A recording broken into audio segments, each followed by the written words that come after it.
Hey people, Seth here. What's the most painful human experience? Many would say childbirth, but that only produces 48% of the pain of being an immersive sim fan. This is a cursed genre. Anyone who attempts it dies. Looking Glass, dead. Troika, dead. Ion Storm, acquired. And Arcane is currently decomposing in a corporate merger. But before that, they put out a masterpiece. I know, this was news to me too, so why have I never heard of it? Peggy 18. Because of a name, that is, Prey. 2017, not to be confused with Prey 2006, or Prey 2014 the TV show, or Prey 2022 the movie. The optimal title is right in front of us. It's a successor to System Shock that's about to mind, Psychoshock, but was renamed by Bethesda Softworks, a ZeniMax corporation, because they had the IP sitting there for 10 years and didn't know what else to do with it. This game has no discoverability or brand identity, at least with some series. If you told me I was going to be playing a stealth game where the objective is to blend in with a crowd as the only black man in Japan, I would tell you, based on the stock price, I kind of expected that. Similarly, if you told me a Jewish man was about to shill VPNs for his personal gain, I also expected that. Would you let a stranger watch your children? Would you share intimate details of your life with a trash collector? Should you give your local tweaker your social security number? This is more than a hypothetical. It's how I've lived my life for the past 20 years. But now, my children are missing, my bank account is frozen, and my identity has been stolen. I've tried calling, but they insist they're not missing. They have a new dad, and he's more me than I'll ever be. I've since learned from my mistakes, and I keep my new, better children safe with ExpressVPN. Every time you connect to an unencrypted network, be it at a cafe, the airport, or even your hotel room, your online data is not secure. Anyone with a little know-how can see everything you're doing and steal your personal data. Order a pizza to your room, there goes your credit card number. Tell your boss your flight got delayed, there goes your email. Need to take an important Zoom call while you're out and about, there goes your voice and likeness. Now, someone is using their new deepfake to convince grandma to send $5,000 for bail money right now. And if they don't use it, they can just sell it to somebody who will. But with ExpressVPN running in the background, you're protected, thanks to the fact that all of your internet traffic is routed through a secure encrypted tunnel. So secure, in fact, the sun will go out before any supercomputer can crack it. And all it takes is one click. ExpressVPN works on all your devices, so you can stay secure no matter what you're doing. Personally, I get the most use out of it by posting anonymously while pretending to be from another country. French Canadians deserve their reputation, but I'd like to think, in some small way, I contributed. And this would not be possible without ExpressVPN. Find out how you can get 4 months free by scanning the QR code on screen, clicking the link in the description box below, or by going to expressvpn.com/Seth. It's hard to recommend something without explanation. This game is hard to explain without spoilers, and there will be spoilers in about now. Who am I? Who are they? What did they do to me? What's happening? They took your foreskin. Now take it back. What is Prey? I don't know. What do you do in Prey? I turn myself into a roll of toilet paper and hide inside the women's bathroom. Because I finished a side quest that puts psychoactive DMT into the drinking water, I can reliably do this for the next few hours. In all seriousness, it's a game of Gmod prop hunt, where you get jump scared by filing cabinets. The difference is, it's a AAA title that doesn't assume the player to be retarded. Here's how they introduce their first weapon. What does it do? Well, I don't know, but it probably freezes enemies and sticks to walls. Oh look, a corpse I can loot. Good thing there's a conveniently ramp-shaped trail of glue I can climb up. Maybe I can use this weapon to climb on other things in the future. Oh, the path upstairs is locked. Good thing I have this glue cannon. Was I stopped in my tracks to explain how this works? No. Was there an NPC in my ear going, "Morgan, squirt your glue to climb upstairs"? No. Did I have to demonstrate my understanding of a weapon and its applications in order to proceed? No. The entire game is like this. It presents a number of obstacles, gives you tools to conquer them, then stands back and lets you figure it out yourself. Ultimately, this isn't complicated, but I have to give praise, because video games are a lowbrow field designed for knuckle draggers. After a solar flare knocks us back to the Bronze Age, they will return to their rightful place, plowing the crops. And I will be a low-ranking overseer, until I succumb to typhoid, only to be replaced by a taskmaster twice as cruel. I have no illusions that the peasants will forget me, but in their mind, they will hold the vague idea that things used to be better. But I digress. You are trapped on a space station full of Redditors who say, "Oh my science," when they see Darwin claws evolving down the chimney. The heaviest weapon is a shotgun, and aliens are eating everyone on board. The glue gun being the first weapon is a message. This isn't a game about blasting everything in sight. Well, actually it is, but first I hot glue them like a Toho figurine before bashing them with a blunt object. It's a game about using your brain, and everyone else's brains too, by injecting them directly through your eye socket. This is what the station is designed to produce, outside the jurisdiction of any pesky laws. The Neuromod. The brain is the ultimate pattern recognition device. If it sees a pattern, it forms a new pattern of neurons. Thus, it is a physical reflection of your memories, experiences, and skills, represented by trillions of connections between billions of neurons. With Neuromods, we can copy the physical brain structures responsible for individual skills and paste them directly into the brains of others. I can map out Epstein's brain, inject it, and be very confused as I recognize every Mossad agent on a first-name basis. Turns out, you can also give people abilities that aren't on the human skill tree, like telekinesis, or fireballs, or the ability to morph your body to mimic any small object. How is this possible? In short, Kennedy survived his assassination, and now, because of a misplaced bullet, we're farming aliens from a Soviet satellite. Aliens with magic powers that eat and digest consciousness itself. What could possibly go wrong? Neuromods are this game's upgrade system. You find, craft, and spend them to unlock new abilities of human or exotic origin. The game discourages you from taking too many alien abilities by warning you that past a certain threshold, the station's defenses will identify you as a foreign body and shoot on sight. This would be a reasonable drawback if a station had any defenses left. You're making me choose between pyrokinesis and a turret that struggles with the smallest enemy. Neuromods offer a variety of new solutions to different problems. For example, there are a few ways around this, but the most obvious is to use a grounding resistor. With enough repair skill, you could fix the one right there. Or you could go through the enemies downstairs to get to the storage closet, which can be hacked to find a replacement. I, however, did none of these things. I stood in a box, turned into a binder, and slid through a gap in a window. This is a valid solution to most of life's problems. I'm about to be mugged. I turn into an empty bottle and roll down a storm drain. My wife is about to be mugged. I turn into an empty bottle and roll down a storm drain. My wife is asking for a divorce. I turn into a set of stairs and push her down. With these abilities, gameplay becomes a question of using what you have to tackle the problems in front of you. If you need to reach something high up, you can use the jump upgrade, make a gravity well, or mimic an operator and fly there directly. And if nothing else works, you can always rely on the glue gun to build yourself a staircase. However, enemies respawn. Ammo does not, so you need to make careful use of resources. Thankfully, we have another great mechanic to help us with that: recycling.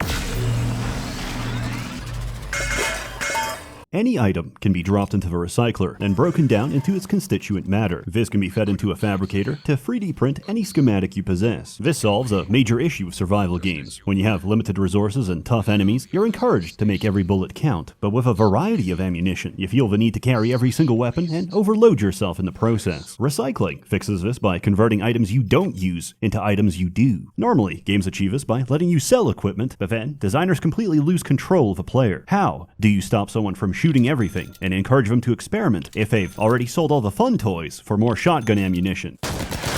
Well, there are 4 types of material, so items are limited by their total availability. You can't just print one thing. You have to make a conscious choice between different munitions. Okay, now that we've covered recycling, you have enough context to understand my favorite item in the entire game. Instead of a regular grenade, Prey has the Recycler Charge, which creates a spatial vortex that sucks everything in and recycles it. This includes every single physics object you see. This is the beginning of my descent, because the moment I get hold of a Recycler Charge schematic, I stack everything I find on a single floor. I take Materials Expert to get 20% more recycling yield, and implode everything so hard that I print 6 more of them. From here, I go insane, and farm every single fab material and craft infinite neuromods, until the schematic DRM kicks in, because the game needs a side quest to pause my power fantasy before I resume and craft every single neuromod and unlock every ability in the game and break everything forever. I love a good sandbox. Put me inside one, and I'll have those kids paying protection money before recess. I can glaze this game all day, but its biggest weakness is the enemies. All you get is Black Blob and Robot. I guess the budget had to go somewhere. Look, I understand the narrative importance of a 3-hour cutscene where Alex Yu jerks off and moans in the shower, but halfway into it, when the steam fogs everything up and it's just his ass print against the glass,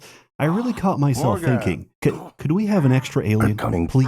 At least the predominant blob we do get is so interesting, it almost makes up for it. Our perceptions are geared towards ignoring background objects. Mimics abuse this by turning every physics object into a potential ambush. If you get too close or try to pick it up, it'll kill you. They're not as deadly as the rest, but they do give you a healthy dose of paranoia. Oh, why would there be 2 trash cans?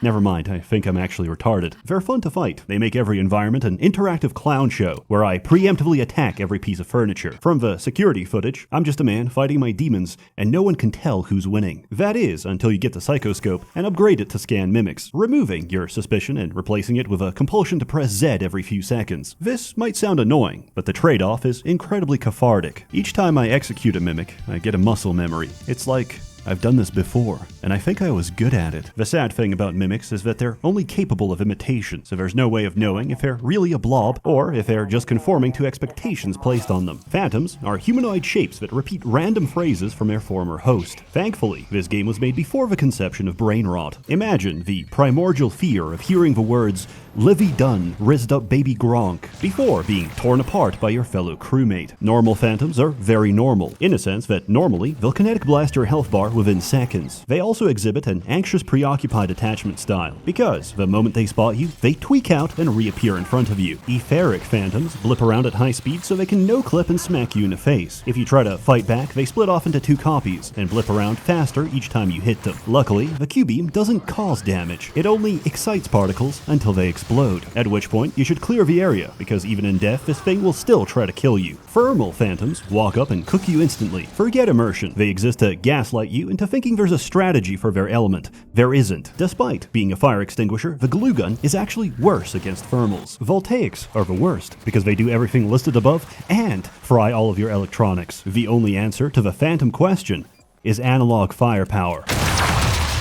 Mimics reproduce to become weavers, which float around, turn crewmates into phantoms, and spit out cystoids when threatened. Not that you'd notice, since if you pop their shield, congratulations, you're having a seizure. Lore-wise, they're very important. In gameplay, they're just annoying, and in my case, they still terrify me. Once, I went outside the station to explore in zero gravity, drifted towards the shuttle, and alt-F4'd the game because my screen glitched and my character started screaming in the vacuum of space.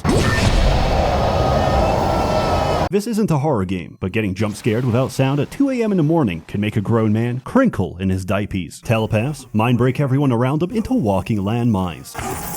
Knocking them out will break the telepath's influence and save a human life. But remember, every survivor is a lawsuit waiting to happen. You need to kill or incapacitate their victims before attacking them, but even on their own, they can spam homing projectiles and block your abilities. However, this is the perfect time to explain why you're immune to their effects. The Psychoscope. Scanning different aliens with a Psychoscope lets you unlock their abilities. There's a huge variety, they're very fun, and none of them matter whatsoever, because the telepath has the best one in the game. Psychoshock is a 10-second nullification of psionic abilities, which works on anything and everything in the game, and unlike the null wave transmitter, it is virtually infinite. Does this diminish the experience? No, not at all, because technopaths exist. Choosing Typhon powers over being friendly with station security is no longer a dilemma, because technopaths will hack your operators and possess your turrets. In ancient Greece, Perilaus built the brazen bull for Phalaris, only to be cooked by his own torture device. I can't help but feel the same way, as I'm shredded to pieces by the same turret I repaired 5 minutes ago. Good luck killing them, because whoever designed an enemy weak to EMP forgot to consider that flying makes them very resilient to EMP. This, like many interactions, is never explained. For example, the Mimic ability. You buy the level 1, turn into a coffee cup, clap your hands, then never use it again. The description implies it's for stealth, but this is a trap written by the aliens to trick you into thinking that's all there is to it. Unexplained fact number 1. You can cast other abilities while mimicked. If someone thinks you're suspicious, obliterate their concern. Unexplained fact number 2, you don't take damage unless you're attacked. As we all know, fire has no effect on cardboard. Levels 2 and 3 let you mimic turrets and operators, but they suck, so why would you ever do that? Because of unexplained fact number 3, your mimicked form has its own health bar. Once that's drained, it just kicks you back into human form. In other words, you do not take damage while mimicking. All of this would have been really nice to know, like 100 hours ago. The process of making a phantom isn't perfect, and sometimes they come out wrong. If you start hearing spooky music, or you're suddenly crushed against the ceiling,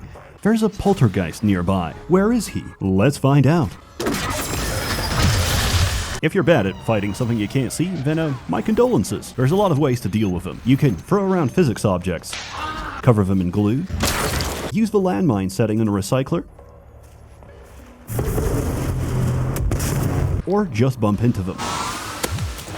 They're incredibly fun to fight, and there's only a couple across the whole game, so you're never expecting it. Your progress never goes unnoticed, and there's no greater flattery than an alien designed specifically to kill you. The Nightmare forces you to spend the next 3 minutes of your life playing Alien Isolation. He's big, he's intimidating, and he's also too big for most corridors. My fright and suspense has become joy at the notification that I will be harvesting enough exotic material for 2 full neuromods in the next few seconds. There's also minor enemies here and there, like cystoids. These motion-activated mines are the bane of Adderall users, punishing both the hyperactive and inattentive. For anyone with a degree of self-restraint, they're pathetic, as they are the only enemy in the game to be countered by a foam dart. Later on, you'll also encounter hacked operators. These are initially annoying until you realize they're an infinite source of free materials. It's as if the developers didn't expect players to sit for hours spawn camping the fabricator. But I've already consumed every static object on the map. My recycler charge is crying out, and I need more fuel for the furnace. What is going on? Who's in charge here? As it turns out, you are. You are a you. Morgan you. You've got Alex you and you. Alex is the president, and you are the vice president. Normally, neuromods are tested on political volunteers. Like this guy. My name's Aaron Ingram.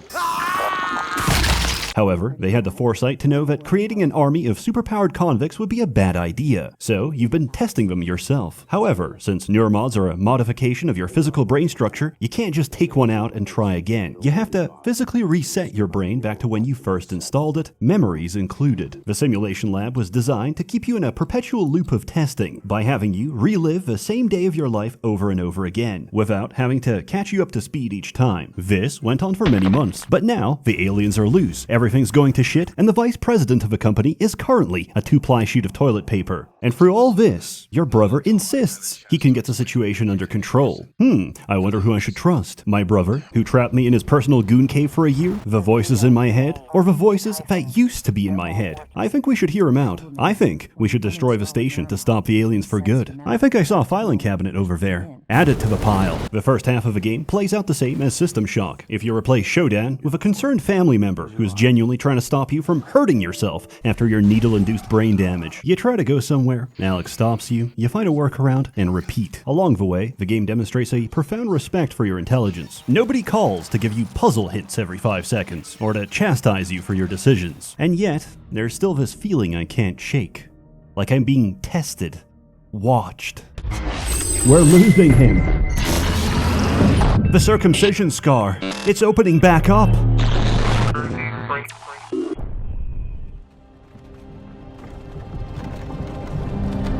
Hey, you. You're finally awake.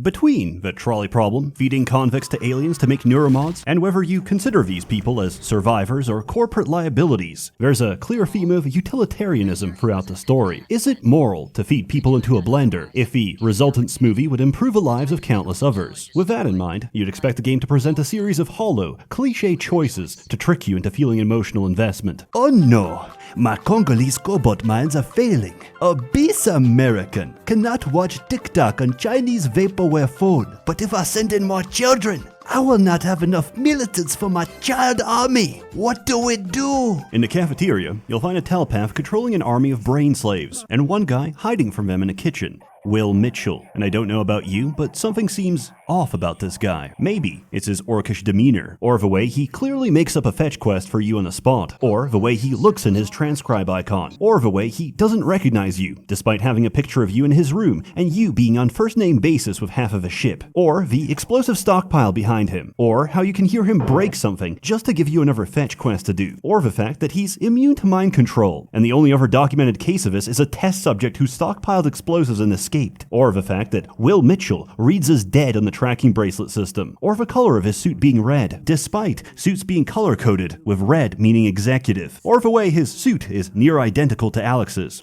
Or the way Will Mitchell's tracking bracelet is inside the freezer, or the way he suspiciously urges you to go into the freezer, or the way he locks you inside, or maybe it's the human meat and butchered remains of Will Mitchell in the freezer. But I don't know. Maybe it's just prejudice. Thank you, Will Mitchell. for giving me this opportunity to grow as a man. I'll put your best features to good use. In a lesser game, you would either be railroaded into getting trapped or be given a choice in a system that normally doesn't. You'd be so conditioned by essential NPCs that the only way you'd even consider an alternative is if a quest told you you had options to begin with. When Alex locks down the ship, you eject yourself into space and float over to the cargo bay. Unfortunately, there's a hull breach. Until you dock a storage container, the doors won't open. You're supposed to read the serial number, enter it on the computer, and watch it go. However, Dr. Deo Igwe is trapped inside a container. There is no dilemma. You need to dock a container to proceed, and docking Igwe's will save him. It's not a question of who you save, him or you, Fat Man or railroad tracks. It's a question of whether you possess the basic human empathy to expend an iota of conscious effort to save someone. Frankly, I'm offended. How far games have fallen that you don't even have the confidence in me to do the smallest possible act of altruism. I should... Oh hey, what's in here? Wait, what are you doing? Stop! Stop, damn you, stop! There's a group of survivors holed inside. They've locked a bunch of aliens in a room you need to go through and won't open it unless you bring them enough turrets. Based on your build, you have a few different ways to achieve this. Remember to steal everything that isn't bolted down. They won't need it. Is TranStar mounting a rescue operation? So far, we've been talking about basic high school level utilitarian ethics, but obviously, that's not the whole story. If a pregnant woman boards a crowded train, you can't just say, I expended 1,500 calories of effort today chasing women around the park. I deserve to remain seated. You'd look like an asshole. Morality isn't necessarily a universal truth, nor a contract between you and those you affect, but rather between you and society, between you and how you're perceived. If we view it from that lens, the reason you give your seat to the pregnant woman is to be perceived as a moral individual by the other passengers on the train. However, this isn't a train, it's a trolley, and I've already pulled the lever.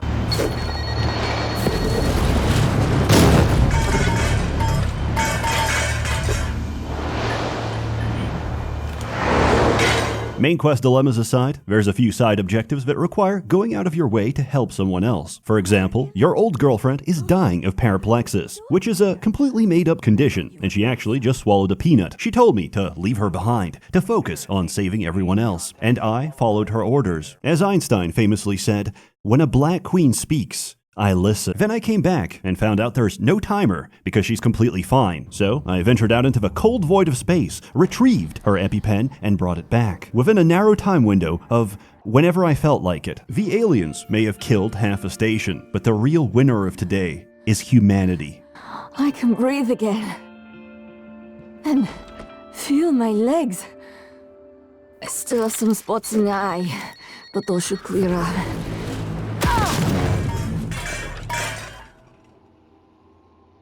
Alex has been gaslighting, gatekeeping, and girl-bossing me since day one. He bullies me with his bulbous form and childbearing hips. My pattern-seeking brain is screaming for him to be the villain. He even does the whole "I'm not a bad guy" shtick. However, he's not lying. He is on your side. It's just that your brain's been so thoroughly scrambled that nobody knows who you are anymore. You had your memory wiped over and over and over again, and every time you did, you came out slightly different. I feel great. I should kill myself. Why do I have an AO free account? And why do all my bookmarks lead to the same /fiction where Dumbledore impregnates Dobby? This raises an interesting question. You may have started each loop the same, but the brain is not a static organ. We're shaped by our experience, and after a memory wipe, your life is always different, leading you to develop subtly different personalities each time. So, are these the same person, or are they different people? If you make a decision and then erase all the memories leading up to that decision, was it still you that made it? Can you be held responsible for it? Be sure to let me know. I'm theory crafting a new DUI defense. If I don't remember it, neither should the judge. Ultimately, this useless hypothetical is up to you, as is the larger question of what you're gonna do about this whole mess. Do you work with Alex to study the aliens and develop a way to neutralize them? Or do you trigger the station's self-destruct to stop any possibility of them reaching Earth? Personally, I'm getting the fuck out of here. We failed. This isn't the one. Start over. If you got that ending, you may have spoiled yourself on the big twist. You aren't Morgan. Morgan's dead, as is the rest of the world. You are an alien that's been neuromodded to feel empathy, but they have no idea if that even works. So the entire game has been a simulation of Morgan's memories, designed to see how you'd behave in their shoes. Now, I know this sounds like a cliche, but trust me, it isn't. It was all just a dream. Sucks because it strips a story of any meaning. You are all but told, alright, show's over, now stop thinking about it. And you do. For a twist like this to be good, it needs to add more meaning than it removed by revealing that everything was fake. And it does. You're not being evaluated for how good of a person you are. You're being evaluated to see if you are a person. If the implanted mirror neurons have bestowed even a shred of humanity upon you. Did you help people because it was the right thing to do? Or because it would help your own survival? It's a much better lens for analyzing player actions than the standard good boy points. Recycling. Every single person you see might not be good. But nobody knows what these things are capable of. For all we know, summary execution could very well be the appropriate containment method. So they're not interested in what you did, so much as why you did it, which can be gleaned from the aggregate of your decisions. If you only help people because they'd be worth more alive than dead, then you wouldn't have bothered to do their personal missions. So, naturally, the best thing to do is to take every moral action, prove at every junction that you know what it means to be human, and then kill everyone anyway. Thank you for this new, indomitable human spirit. I'll put it to good use. In my headcanon, which is objectively true, the experiment succeeds. Hear me out. The Typhon Mimic is effectively Ditto from Pokemon, and with implanted mirror neurons, they have a potential to become our greatest companion. I see a bright future, where a fully empathetic Typhon lifeform could pattern, copy, and transform into Fuda Elizabeth from Bioshock Infinite. And that is a future worth fighting for. Prey is a great game that runs into issues typical of its genre. Puzzle solving with the resources available to you is fun, until I open the Pandora's box of infinite abilities. You don't need to be creative when you have the optimal solution to every problem. Why do I bring this up? Because the DLC fixes everything. Mooncrash is a semi-roguelike where you play as different characters in their attempts to escape the Pythias moonbase during a containment breach. However, none of them survived. You are actually a hacker, simulating their memories to steal corporate secrets. Why is it called Mooncrash? Because the title spoils the ending. You crash on the moon. Just awful titles all around. With each run, your goal is the same. Get the hell out. Once you do, it's time for the next character to escape. Except, the world is persistent across runs. The first time I played this, I didn't know that. Looted every single piece of equipment, and died on the second run from lack of resources. After each character has a run, the simulation resets, and you do it again. Each reset randomizes map features such as loot, escape methods, and the location of key items. The longer you spend inside the simulation, the higher the corruption level, which increases the amount and difficulty of threats you'll encounter. Because of this, you need to strategize the order of escape. The engineer can repair the station in preparation for the rest, while the security guard can mop up extra enemies later in the loop. Completing objectives will reward you with points. These can be spent on equipment for later runs, according to the fabrication blueprints you unlocked in previous runs. Every character has their own upgrade tree, forcing you to tackle problems with a limited set of abilities. If you can ignore the fact that moonsharks are 100 decibels louder than anything else in the game, and designed purely to blow out your eardrums, I think you'll enjoy the extra content. In summary, Prey is probably the best game Arcane ever made. I can't recommend it enough, because games like this are rare and unprofitable, versus the mountain of slop that executives produce for greater margins. An industry always caters to its consumer. It's just in this case I find myself increasingly agreeing with Talmudic rabbinical teachings. The consumer truly is domesticated cattle. If you're interested, enter code ABYSSALEXU to get 90% off on GOG for the next week. It's about $3, it's DRM free, it's literally cheaper than piracy. As always, more content to come, so stay tuned. A warm thanks to the many members of the Merchants Guild generously funding and bankrolling these videos. You're all truly wonderful. Have a good one. I promised you my arming cape. All I ask is you hear me out first. And you can blow Talos 1 to pieces if that's what you think is best. I don't think you'll do it. I know. Because I used to think we couldn't be trusted to play with fire without burning the house down. But you convinced me. You showed me anything was possible, even if the price was steep. That part of you